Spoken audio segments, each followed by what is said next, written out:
அது வியாழன் என்று சொல்வார்கள். அதனால் அப்படிப்பட்ட அந்த குரு என்கிற வியாழன் வழிபாடு செய்த தலங்களில் இந்த தலம் ஒன்று. ஆனால் இதை குரு தலம் என்று சொல்லக்கூடாது, குரு வழிபட்ட தலம் என்று சொல்லணும். அப்படிப்பட்ட தலமாக விளங்குகிறது. நவ கோயில்கள் என்று 9 கோயில்கள் இந்த பகுதியில் இருக்கிறது. அதில் இது குரு வழிபட்ட தலமாக போற்றப்படுகிற ஒரு தலம்.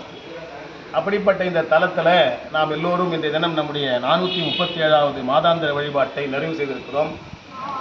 இந்த தலத்துக்கு ஒரு மறக்க முடியாத ஒரு நினைவு என்று சொன்னால், என்னுடைய சிறிய தந்தையார் புலவர் நாரா முருகவேல் அவருடைய திருமகனார், எளியனை விட 11 ஆண்டு இளைய தம்பியாக விளங்கிய ராமலிங்கம் அவர்கள் மாதந்தோறும் அவர் வழிபாடு முடிந்தவுடனே சொற்பொழிவாற்றுவார். இப்போ நம்ம பிரபாகரன் செய்வது போல அப்பொழுது திருக்குறளையும் திருமுறைகளையும் இணைத்து சொல்வார். அப்படி கடைசியாக அவர் வழிபாடு செய்த போது சொற்பொழிவாற்ற தலம் இந்த தலம்தான். அதுக்கப்புறம் அவருடைய காலம் முடிந்து விட்டது. ரொம்ப இளமையிலேயே 62 பிறந்து 2010 காலமானார்.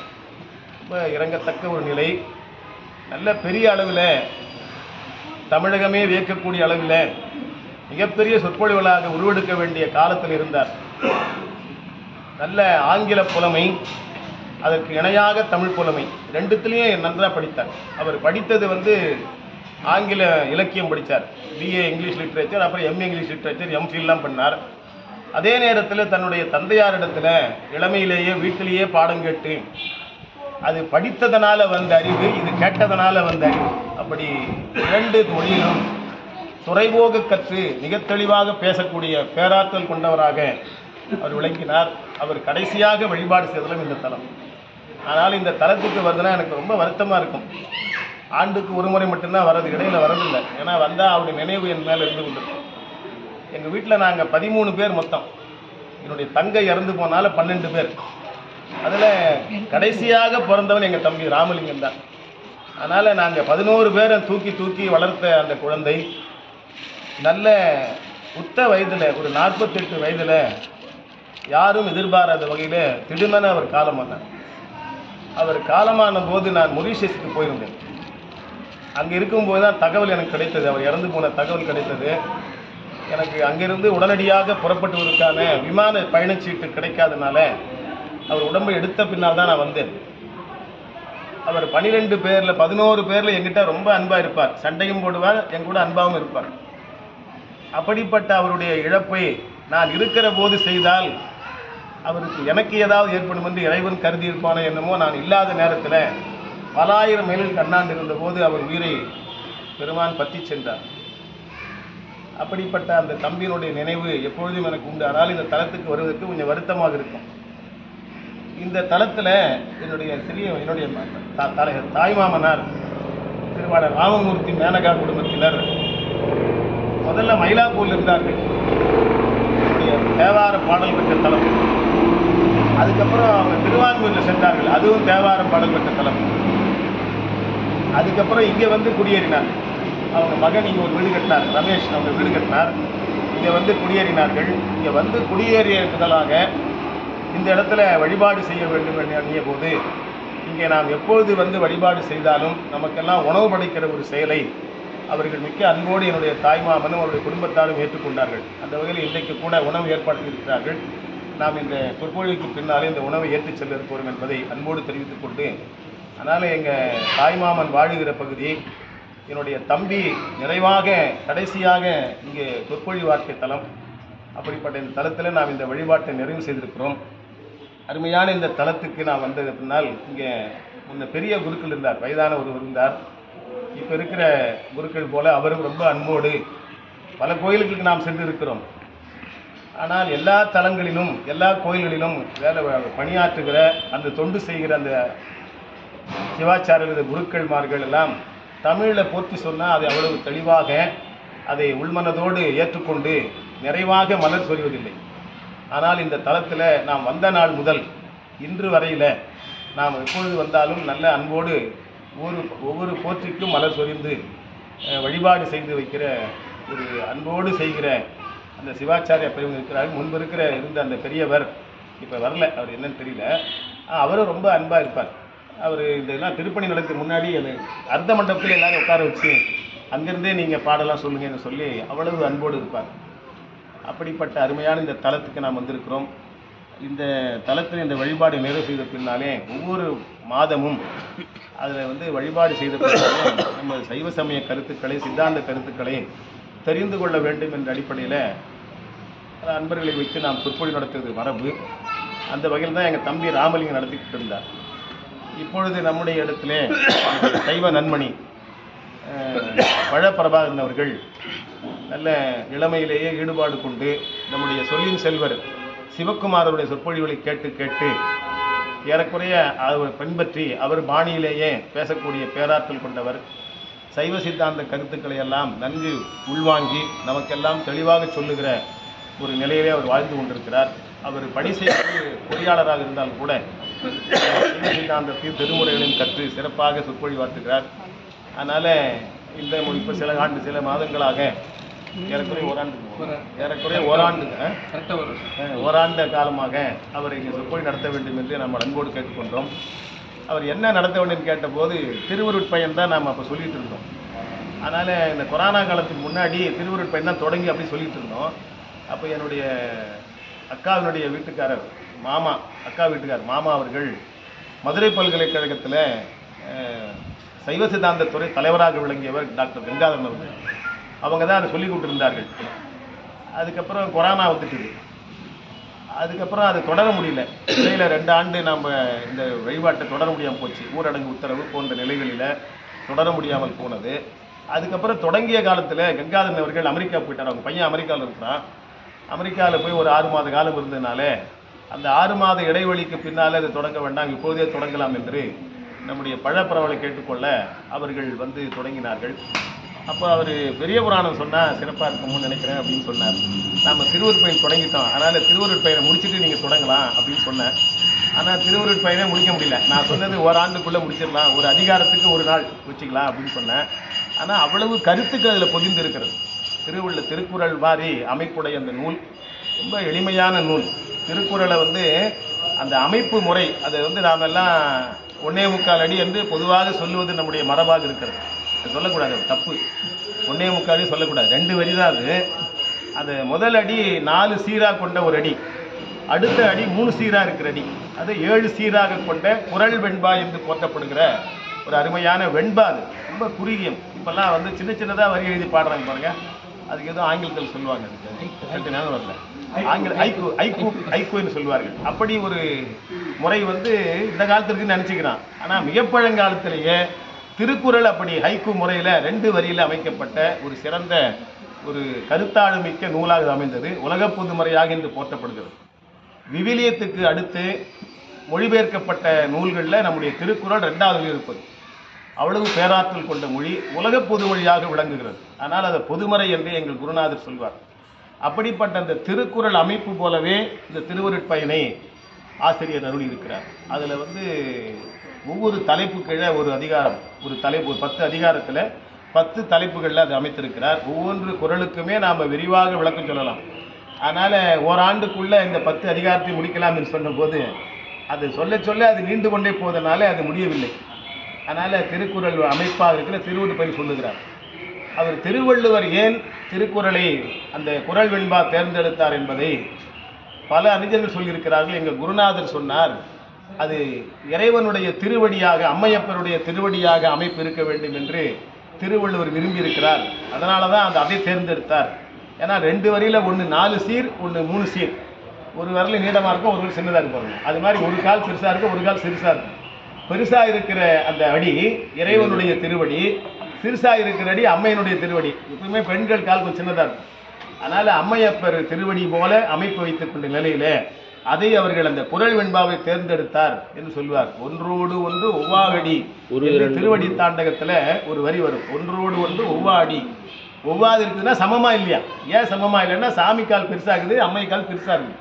அர்த்தநாரீஸ்வருடைய உருவம், உமையொரு பாகனுடைய உருவம், அந்த அந்த திருவடியினுடைய அடிப்படையை கற்றுக்கொண்டு அந்த திருவடியாகவே நினைத்து 1330 அருங்குறளையும் பாடினார் திருவள்ளுவர். அதே அமைப்பில் நம்முடைய திருவருட்பயனையும் ஆசிரியர் அருளி இருக்கிறார் என்பதை சொல்லி, அப்படிப்பட்ட அந்த நூலை அவர்கள் தொடர்ந்து சொல்லி வருகிறார்கள். இன்றைக்கும் அதை சொல்ல இருக்கிறார்கள். அதையெல்லாம் கேட்டு பயன்பெற வேண்டும் என்று அன்போடு கேட்டுக்கொண்டு, அடுத்த மாதம் நம்முடைய மாதாந்திர வழிபாடு 438வது மாதாந்திர வழிபாடு 25/2/2024 ஞாயிற்றுக்கிழமை என்று கொளத்தூர், இதுக்கெல்லாம் தெரியும், கொளத்தூர் சிவஞான முனிவர் வந்து தங்கிய இடம். அப்படி அவர் தங்குற காலத்தில் பாடினதான் குளத்தூர் அட்டைமணி மாலை போன்ற நூல்கள் எல்லாம். 10 அந்தாதி, அப்புறம் இன்னும் கூட 2-3 பாடி, அமுதாம்பிகை பிள்ளைத்தமிழ், குழந்தை இன்னொன்று இருக்குது, அது மாதிரி சில நூல்கள்லாம் பாடிய தலம். அப்படிப்பட்ட அந்த தலத்தில் நம்முடைய குளத்தூர் பகுதியில் இருக்கிற அமுதாம்பிகை உடனாய சோமநாதர் திருக்கோயிலில் அந்த வழிபாடு நடைபெற இருக்கிறது. அதிலேயும் நம்முடைய திருவருட்பயன் பற்றி நம்முடைய சைவ நன்மணி பல உரையாற்றிருக்கிறார். அந்த வழிபாட்டில் கலந்து கொள்ள வேண்டும் என்று அன்போடு கேட்டுக்கொண்டு, நம்முடைய தெய்வீக சித்தாந்த இலக்கிய மன்றத்தின் சார்பில் ஆண்டுதோறும் டிசம்பர் மாதத்தில் நாம் வந்து டிசம்பர் 25, 26 தேதிகளில் சந்தான விழா என்று நீண்ட நாளாக நடத்தி வருகிறோம். தெய்வீகம் தொடங்கிய காலத்தில் இருந்து அந்த விழா வந்து இந்த முறை நடைபெறவில்லை. ஏன்னா அங்கே போன மாதம் வந்து நாங்கள் அந்த தேதியில் தான் இலங்கைக்கு போகிறதா ஒரு திட்டம் இருந்தது. ஒரு 45 அன்பர்களோடு அழைத்து சென்று அங்கே இருக்கிற தலங்களை எல்லாம், திருகோணமலை என்கிற ஒரு தலம், பாடல் பெற்ற தலம், அப்புறம் திருக்கேதீச்சரம் என்ற தலம், 2 தலங்களையும் வழிபாடு செய்து மற்ற இடங்களையும் வழிபாடு ஏற்பாடு செய்திருந்தோம். இந்த தூத்துக்குடி கன்னியாகுமரி பகுதியில் வெள்ளம் வந்தது போல அந்த பகுதியிலேயும் இலங்கையிலேயும் சில இடங்களில் வெள்ளம் வந்ததுனால அது புறப்படுவதற்கு 4 நாள் முன்னாலே அங்கிருந்து தகவல் அனுப்பி இப்பொழுது வருவது அவ்வளவு சரியாக இருக்காதுன்னு சொன்னார்கள். அதனால் அந்த தலத்துக்கு போக முடியல. அதனால் அந்த ஏற்பாடு பண்ணிருந்தாலும் இந்த வழிபாட்டை ஏற்பாடு பண்ண முடியல. அடுத்து இந்த மாதம் போகலான்னு முடிவு பண்ணி ஏற்பாடு பண்ணி இந்த 24ஆம் தேதி புறப்பட்டு 31ஆம் தேதி வர்ற மாதிரி ஒரு சூழல் ஏற்பாடு பண்ணி அந்த விமான நிலையத்துக்கும் சொல்லி, அந்த விமான இண்டிகோ ஏர்லைன்ஸுக்கும் சொல்லியிருந்தோம். ஆனால் அவர்கள் முதல்ல பொங்கலுக்கு அப்புறம் உங்களுக்கு மேற்கொண்டு ஒரு 3000 ரூபாய் கொடுத்தால் உங்கள் அனைவருக்கும் டிக்கெட்டு கொடுக்குறோம் என்று சொன்னவர்கள் பொங்கல் கழித்து பேச சொல்லி உங்களுக்கு இடம் கொடுப்பதற்கு வாய்ப்பில்லை, அது அந்த விமானம் முழு நிரம்பிவிட்டது, அதனால் அடுத்த மாதம் வைத்து முடிந்தது, மீண்டும் அதை மாற்றி சொன்னார்கள். அதனால் நானும் சரின்னு அது போக முடியல. அதனால் இந்த முறை போயிருக்க வேண்டிய அங்கே தான் இருக்கணும், இப்போ இலங்கையில் தான் இருக்கணும், அதனால் போக முடியல. ஆனால் இந்த தலத்துக்கு வர வேண்டும் என்று பெருமாள் விரும்பியிருப்பார் போலும். 2வது இறைவன் நினைத்திருப்பார், இந்த அடுத்த மாதம், அதாவது மாதத்தில் 3 பெரியவர்களுடைய குருபூசை விழா வருகிறது. அதில் சூளை சோமசுந்தர நாயகர் விழா ஒன்று, அவர் வந்து மாசி ரேவதி நட்சத்திரத்தில் வருகிறது. அதுக்கப்புறம் எங்களுடைய குருநாதர் அழகரடிகளாருடைய குருபூசை விழா மாசி மகத்தில் வருது, அந்த விழா ஒன்று இருக்குது. அதுக்கப்புறம் என்னுடைய தந்தையார் மாசி அஸ்தம் அது வருகிறது. இது 14, 24, 27 இந்த 3 நாளில் இந்த 3 குரு பூசையும் வருகிறது. இந்த குருநாதரை வணங்கிவிட்டு தலப்பயணம் செய்யலாம் என்று இறைவன் எண்ணியிருப்பார் போலும் இலங்கை பயணத்தை.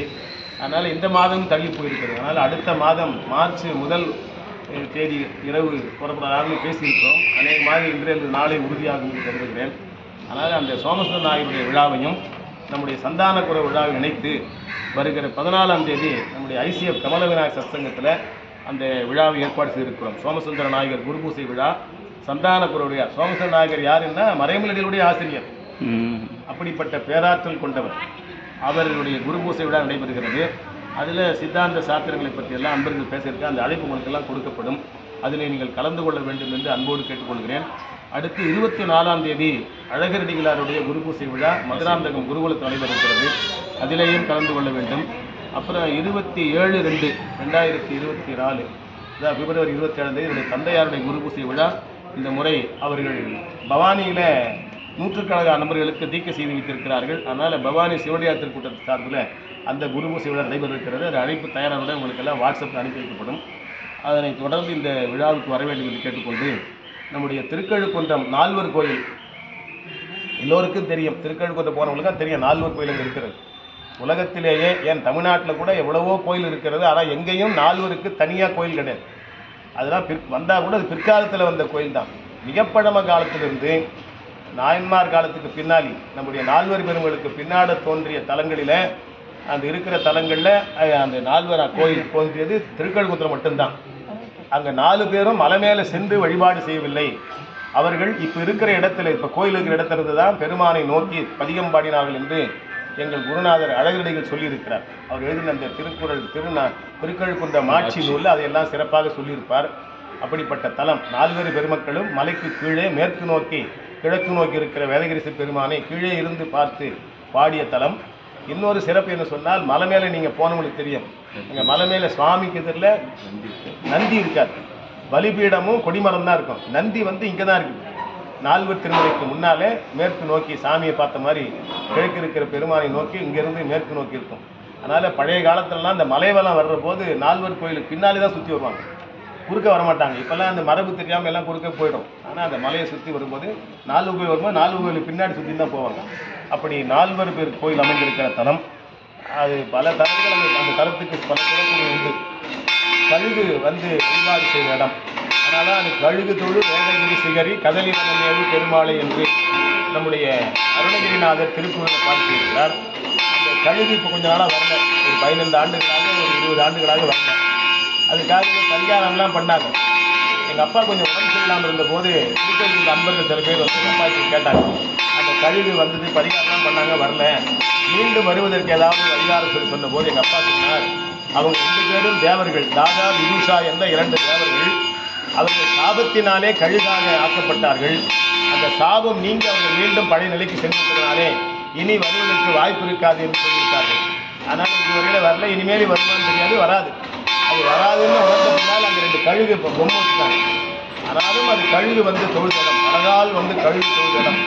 கழுகு தொழுத இடம் தான் கழுகு குன்றம், கழுக்குன்றமாக சுருங்கியதுன்னு சொல்வார்கள். அப்படிப்பட்ட அந்த உயர்ந்த தலத்தில் நால்வர் பெருமக்களுக்கு என்று தனியாக ஒரு கோயில் அமைந்திருக்கிறது.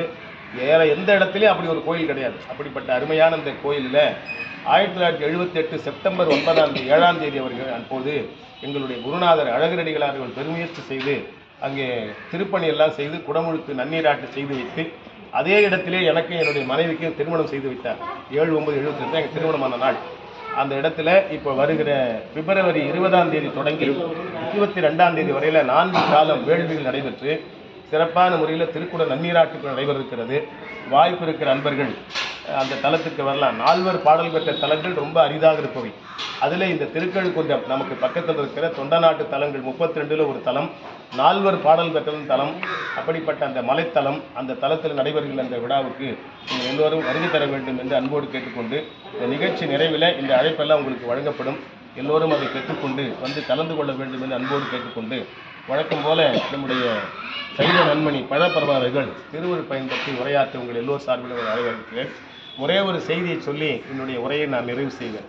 நான் தொடக்கத்தில் சொன்னேன், இந்த வழிபாடு முடிந்த உடனே நமக்கெல்லாம் உணவு படைக்கிறது என்னுடைய தாய்மாமனும் மாமியும் அவருடைய குடும்பத்தாரும். எங்கள் தாய்மாமாவுக்கு கல்யாணமாகி இது 58வது ஆண்டு திருமண நாள். இன்னைக்கு 58வது திருமண நாள் நிறைவு பெறுகிறது. அந்த நல்ல நாளில் இந்த இடத்துல நாம் எல்லோரும் வழிபாடு செய்திருக்கிறோம். அவர்களும் நமக்கெல்லாம் அன்னம்பாலி செய்திருக்கிறார்கள். அப்படிப்பட்ட அவர்கள் திருமண ஆண்டு 50 ஆண்டு கடக்கிறவர்கள், அதிலேயே மணி விழா என்கிற 60ஆம் ஆண்டு, அதிலேயே திருமண பவள விழா என்கிற 70ஆம் ஆண்டு என்று மேலும் மேலும் அவர்கள் அந்த திருமண ஆண்டை கொண்டாடுகிற வகையிலே அவர் இருவருடைய வாழ்க்கையும் அமைய வேண்டும் என்று எல்லாம் வல்ல என்னுடைய வழிபாடு கடவுளாக திருக்கழுக்குன்றத்து பெருமானையும் போரூர் சிவகாம சுந்தரி அம்மை உடனாய ராமநாத சுவாமி திருவருளையும் வேண்டி அவர்களை வாழ்த்துவதில் நான் மிகுந்த மகிழ்ச்சிகிறேன். தாய்மாமா என்னை விட ரொம்ப வயது பெரியவர், எனக்கு 72, அவருக்கு 87 அப்படின்னு நினைக்கிறேன். அதனால் வாழ்த்தலாமான்னு கேட்டால், வாழ்த்தலாம் என்று சொல்லுவது நம்முடைய சமயம்.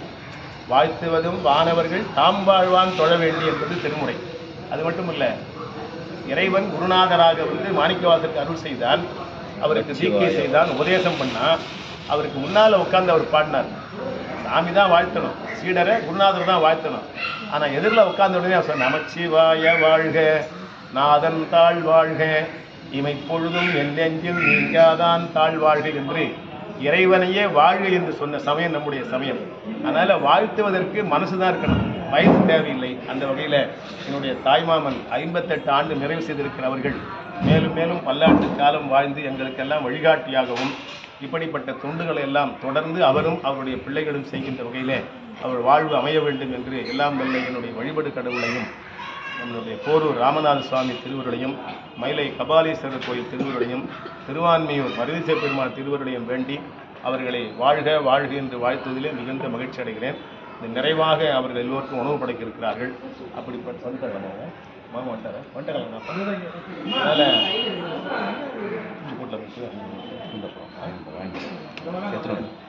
சரி, அது அவருக்கு அப்புறம் முடிஞ்சிருப்பாங்க. அதனால் அவர்களையும் வாழ்த்தி உங்கள் எல்லோர் சார்பிலும் அவர்களை வாழ்த்தி நிறைவு பொழுது நம்முடைய பழப்பரவான் அவர்களை திருவருட் பயன்படுத்தி உரையாற்றுமாறு அன்போடு கேட்டுக்கொள்கிறேன். தென்னாடுடைய சிவனே போற்றி, திருக்கழுக்குன்றில் செல்வ